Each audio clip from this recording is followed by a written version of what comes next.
നമ്മൾ dash cam connect ചെയ്തിട്ടുണ്ട്. അപ്പം ഇതിപ്പോൾ 2 ക്യാമറയാണ് ഇപ്പോൾ കണക്ട് ചെയ്തിട്ടുള്ളത്. ഈ ഒരു ക്യാമറയുടെ പ്രത്യേകത ഇതിൻ്റെ കൂടെ 3 ക്യാമറ വരുന്നുണ്ട്. അത് ഫ്രണ്ടിലോട്ടൊരു ക്യാമറ, ക്യാബിലോട്ടൊരു ക്യാമറ, പിന്നെ നമുക്കൊന്ന് റിവേഴ്സ് ക്യാമറ ആയിട്ട് നമുക്ക് യൂസ് ചെയ്യാൻ വേണ്ടി ഒരു ക്യാമറ എക്സ്ട്രാ, അങ്ങനെ 3 ക്യാമറ വരുന്നൊരു ഡാഷ് ക്യാമാണിത്. ഇപ്പം നിങ്ങൾ കണ്ടുകൊണ്ടിരിക്കുന്നത് ഫ്രണ്ടിലെത്തി അതുപോലത്തെ ക്യാബിലെത്തി വിഷ്വൽസ് ആണ്. നിങ്ങൾക്ക് സ്ക്രീനിൽ സ്വിച്ച് നോക്കി കാണാൻ പറ്റും. എൻ്റെ ക്യാമറൻ്റെ കാണാൻ പറ്റില്ല, അത് ജസ്റ്റ് ഒന്ന് മാറ്റിക്കാം. ഇപ്പോൾ ഫ്രണ്ട് മാത്രമാണ് കാണുന്നത്. ഇപ്പോൾ കണ്ടുകൊണ്ടിരിക്കുന്നത് ഫ്രണ്ടിലത്തെ ഈ ക്യാമറ വിഷ്വൽസ് ആണ് ഇപ്പോൾ കണ്ടുകൊണ്ടിരിക്കുന്നത്. അതുപോലെ തന്നെ നമുക്ക് സ്പ്ലിറ്റ് ആയിട്ട് രണ്ടെണ്ണം ഒരുമിച്ച് ചെയ്യുന്ന രീതിയിൽ നമുക്ക് കാണാൻ പറ്റും. അപ്പോൾ ഇല്ലാതെ ഇപ്പം ഞാൻ 12 വാട്ട് പോർട്ടിലാണ് ഇപ്പോൾ ഈ ഒരു ഡാഷ് ക്യാം കണക്ട് ചെയ്തിട്ടുള്ളത്. ഇപ്പോൾ നിങ്ങൾക്ക് വേണമെന്നുണ്ടെങ്കിൽ ഏതെങ്കിലും ഒരു ഷോപ്പിൽ, ഏതെങ്കിലും കാറിൻ്റെ ഷോപ്പിൽ കൊടുത്തു കഴിഞ്ഞാൽ ഈ വയറൊന്നും പുറത്ത് കാണാത്ത വിധത്തിൽ അവരത് സെറ്റ് ചെയ്ത് തരും.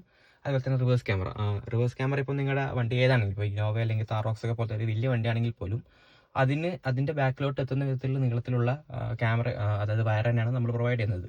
അപ്പോൾ ഈ ഒരു പ്രൊഡക്റ്റിന് 2800 രൂപേൻ്റെ പുറത്തുള്ള റേറ്റ് വരുന്നത്. ഇതിന് 1 year warranty, free replacement warranty നമ്മൾ പ്രൊവൈഡ് ചെയ്യുന്നുണ്ട്.